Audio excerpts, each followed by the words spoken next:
మానవ విశ్వాసం చేయాలన్న దేవుణ్ణి దేవుడు ఏం చేశాడు దేవుడు అంటారు.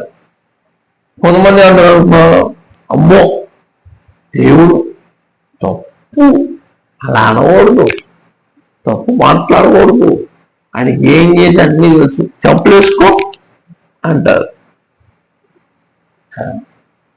మరి ఆ రేంజ్ అంత పర్ఫెక్ట్గా ఉన్న వ్యక్తి కాబట్టే ఆ రేంజ్ లో మాట్లాడాడు. మన వల్ల ఏమైంది, మన శక్తి ఏం సరిపోయింది, మన విశ్వాసం సరిపోయింది. ఒకసారి అనిపిస్తూ ఉంటుంది మనం మన ప్రార్థనలకి మన విశ్వాసానికి ఇన్ని కార్యాలు జరిగినట్టే అప్పు నిజమేనా మనలో శక్తి ఉందా అనుకుంటాం.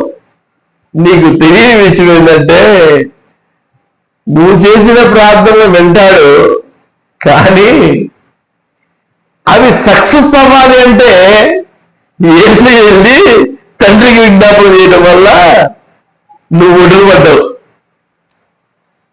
నిట్ట సముద్రంలోని పడవ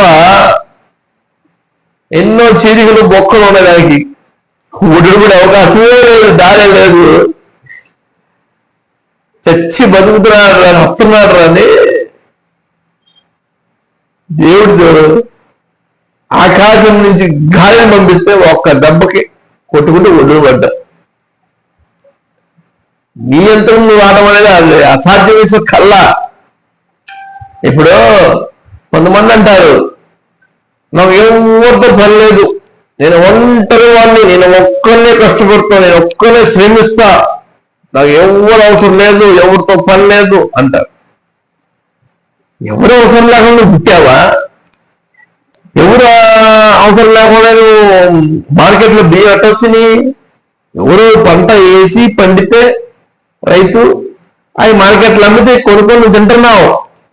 ఎవరు అవసరం లేకుండా తింటావా? సరే, ఒక వస్తువు తయారు చేయాలి, ఎవరితో పరిహారం చేస్తావు, ఓకే, ముడి సరుకు తెచ్చుకోవాలిగా, అదేనా వేరే వాళ్ళతో ఆధారపడాలి కదా. ఎవరితో ఆధారపడకుండా ఇది సాధ్యమేనా? కాదు. దేవుడి విషయంలో అంటే ఆయన సాధ్యము కాకపోయినా కానీ నిన్ను నిలబెట్టగల సామర్థ్య శక్తి అనుకుంది. నువ్వు బలహీనుడే, నేను బలవంతమే నేను చెప్పను, బలహీనుడే, తప్పుడు ఆలోచనలు తప్పుడు ప్రవర్తనలో ఉన్న వ్యక్తివే. కానీ నిన్ను ఎవరిని బట్టి క్షమించారు తెలుసానా? నిన్ను బట్టే, నువ్వు చేసే ప్రార్థన బట్టే కాదు. తండ్రి